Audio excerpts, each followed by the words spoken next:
All right, everybody, welcome back. We are on the last level. So this is level 8 of lesson 23 with collisions. We're going to take a look at these different activities and the challenges. Definitely, I will walk you through A, B, and C. And then D and E are going to be up to you guys, but it looks like you're going to have a lot of fun with this. So I'm really excited to see what happens. Let's start with A, so debug colliders. All right, so debug. Sometimes sprites will behave in ways that are unexpected. There is a special debug property you can use to better understand why the sprites interact the way that they do. And you should already know how to use this, so this will be very easy. These two coins are round, so you would expect them to bounce in a certain way. Something weird is happening, though. Yes, run the code and watch the way that the coins interact. Turn on the debugging feature for both sprites and run the code again. Change the gold coin's starting X position to 51 and run the code again. Why do you think the coins are bouncing strangely? All right, so let's see. So we got to turn this on. We're going to say true. We're going to say true. All right, so let's run it again. All right, so we know that because they are square and not circular, that is what's happening.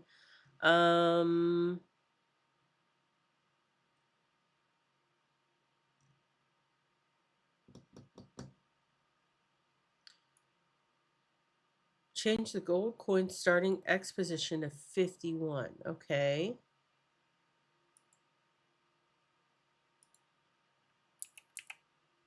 Interesting. Oh, okay. So, I mean, obviously what we need to do is we need to come in here and we need to add in the, gold coin, and then we need to set that to circle, right? So if we do that, yeah, that's what we need. All right, so then we need to do it with the other one too. So we'll come in here, we'll say silver coin, and we'll say circle. All right, so reset run. Yeah, that's what we need to happen. All right, and we've done this already, so this should have been a nice little bit of stretch and review. Let's finish it and move on to the next one. All right, collider shape. Ooh, did I get ahead of myself? I did! All right, so it says set collider. Sprites interact based on the size and shape of their collider, not the images that are assigned to them. You can only see the collider when debug mode is turned on. You can change the shape of the collider using the set collider block, which lets you pick between a rectangle or a circle. By default, all colliders are rectangle. So I've actually kind of already fixed that. Oh, no. Okay, it's going to make me fix it again. That is fine. So all we're going to do is change that to circle. We're going to another one down here. We're going to say silver coin. I'm having deja vu right now. We're going to change that to circle. Reset, run, and voila. Fabulous. All right, let's finish that. These are very easy. Next is going to be C, so bounciness. All right, maybe it's going to get a little more challenging here. One can hope. All right, so it says bounciness. So far, bounce off has made sprites bounce away from other objects as fast as they bounced into them. In the real world, almost everything slows down just a little bit when it bounces off something else. You can use the new bounciness block to tell your sprite how much to slow down or speed up when it bounces off something else. So read the code below and then run the program to see the behavior of the basketball and pool ball. Use the new block to set the bounciness of your soccer ball.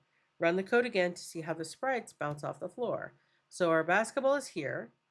Our pool ball is here. Our soccer ball is what we got to change. So let's see what happens. Okay. So this is just adding a little bit of realism. Well, that's fine. Okay.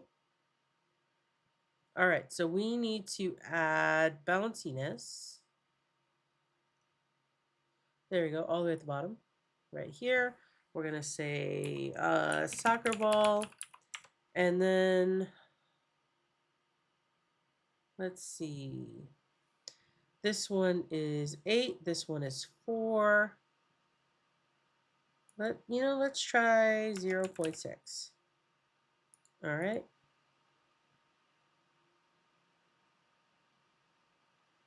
Did that match the other one? No.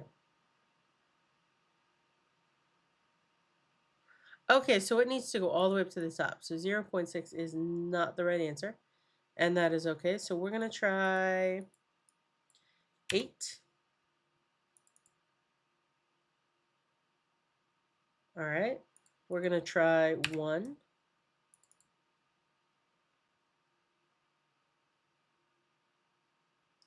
That looks pretty much exactly what the picture has. So I think we got it. Just to reset again, I'm watching here. Okay, the black. Okay, the black. Yep, that's perfect. All right, so we're going to finish this. Now let's go look at the last two. So we have collect the sprites. Use what you've learned so far to create an animated scene with one sprite collecting other sprites. So right here you can see the crab is collecting all the little mini crabs and sticking it into the house. All right. So if we open this up, blank code. All right, well that means that what you're going to have to do is you're going to have to set up a scene, a background, and then you're going to have to set up your sprite, that's the player. You're going to have to set up your targets. So, 4 or 5 little targets. And then you're going to have to set the controls to move the sprite. So WASD or arrow keys, whatever you choose. All right. And then you're going to have to set the collide or displace. I think that's displace. Yeah. So you're going to have to set, big crab dot displace dot little crab. And you're gonna have to do that for each one of those. And then, yeah, so this could be a lot of fun.